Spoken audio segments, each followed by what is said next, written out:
Doing today. I wanted to create a video about what is Bitcoin. Now, first of all, just so you know what this video is not, it's not a video telling you why you should buy Bitcoin or why you shouldn't buy Bitcoin. All this video is letting you know what Bitcoin is. And it's going to be a very basic idea of what Bitcoin is. So you still may want to do more research after this to give you an idea of what Bitcoin is.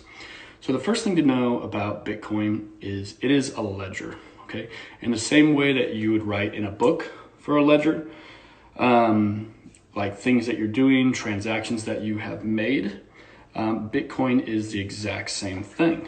To kind of like give you an example right here.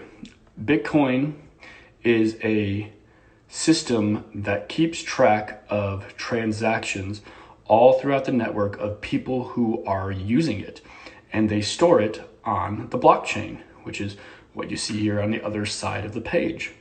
So why is this useful? Why is this any better than what we currently have?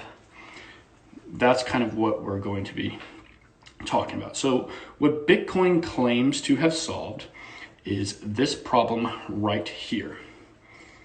The Berzonstein's, and I'm going to let you guys see it just in case I pronounce it, the Berzonstein's general problem. So what is that problem? Okay, that problem is basically, how do you know that you're getting the exact information correctly from the correct source, exactly correct?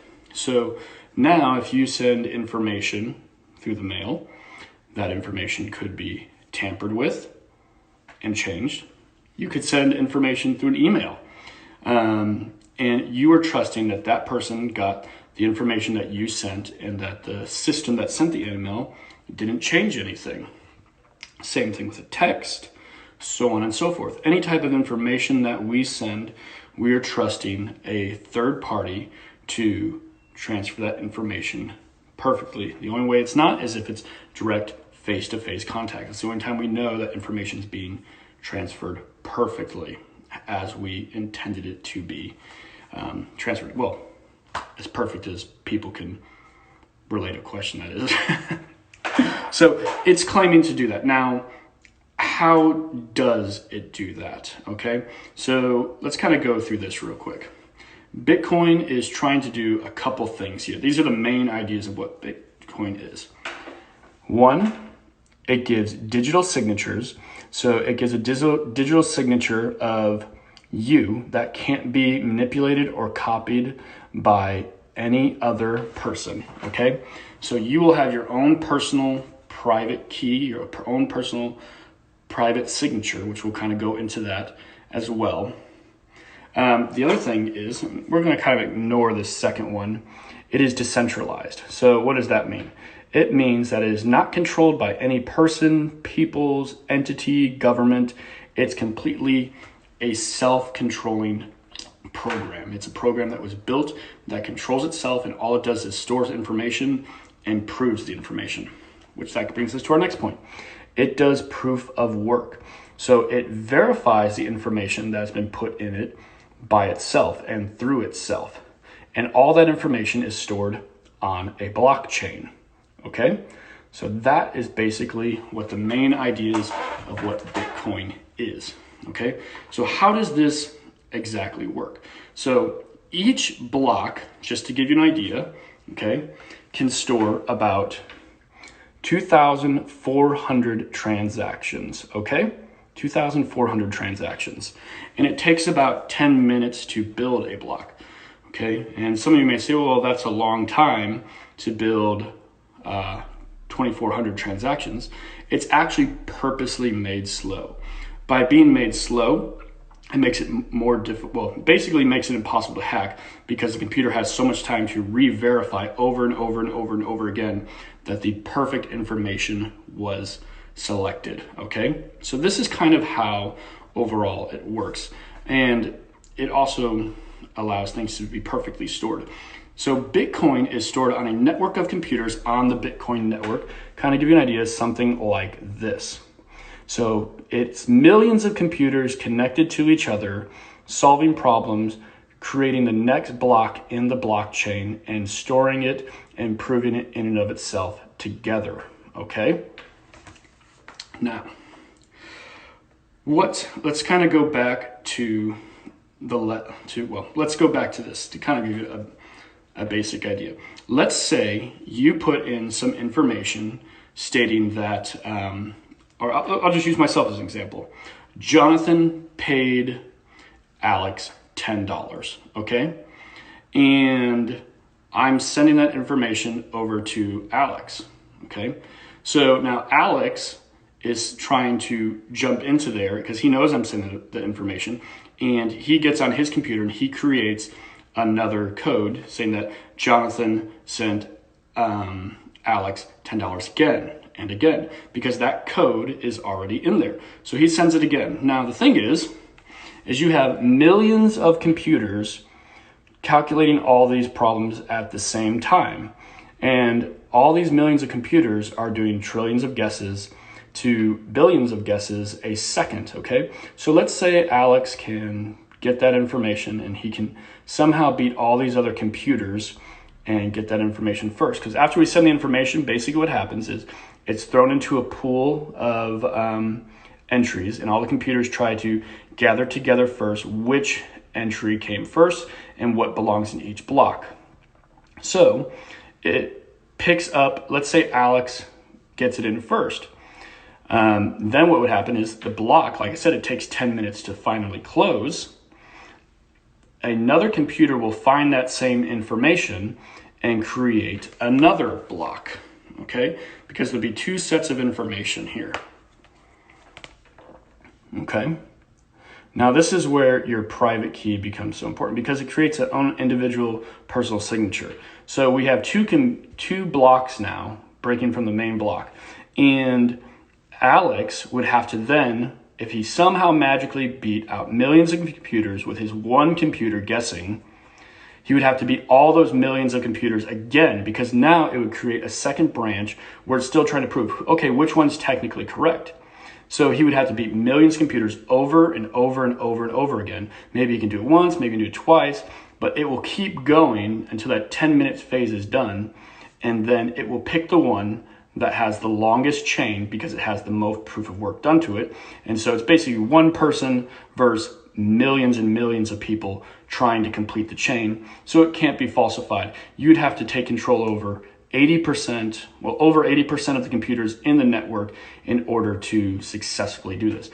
So you'd basically need almost every single government in the world working together on a single transaction in order to falsify the network. It proves itself in and of itself.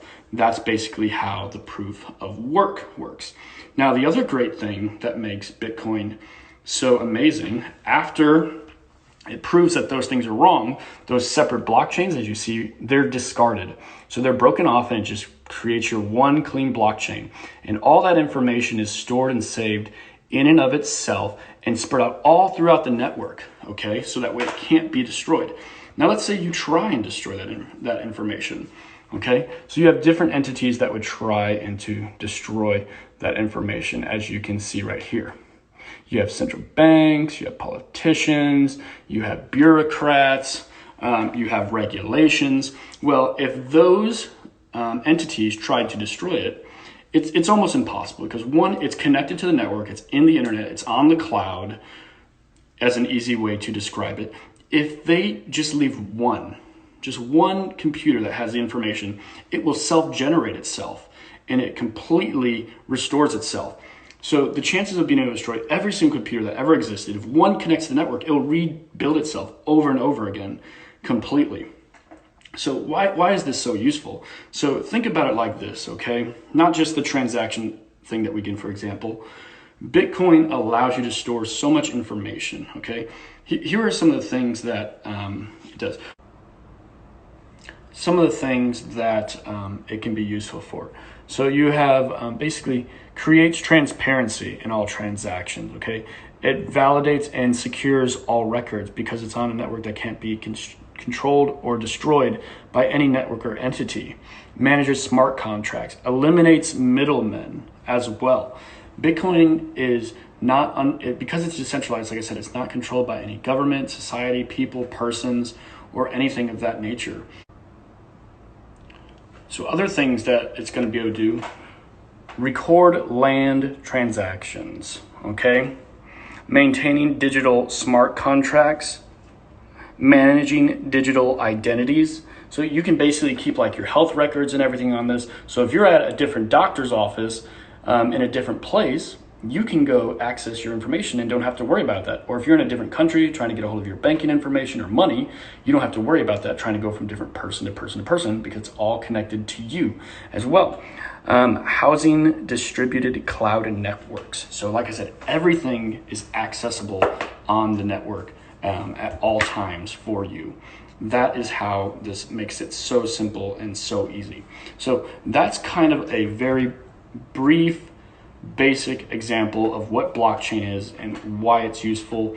Other things that you could even use it for, like I said, you have your own personal private key. So instead of having to rely on a bank or somebody who isn't open 24/7 or having to get permission to do something, you have your public key, which anyone can send you anything you want whenever they want, 24/7, 365 days a year.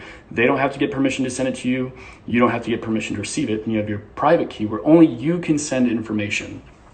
Doesn't matter what it is, how much it is, nobody can stop you from sending the information, versus when you have a bank or you have a doctor's office or you're trying to give information about yourself to somebody or anything. Think about all the times you try and call somebody and you're trying to give information to somebody about something about you that's secure. If you're yourself and you know you're yourself, you shouldn't have to prove to anyone that you can't give your information, because your private key is linked to you and you alone.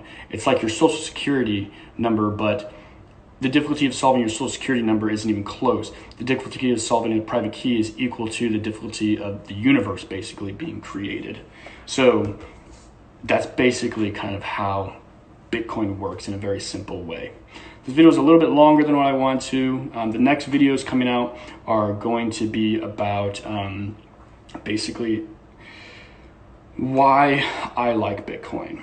And it's going to be a little different. The first video to help you actually understand why I like Bitcoin is actually going to go into a little bit of a history lesson on the monetary system and money. And then after we get through that video, then I'll explain to you why I personally like Bitcoin. Once again, none of these videos are meant for anything other than information and educational purposes, not financial advice. So if you decide to invest in Bitcoin, that's your own decision.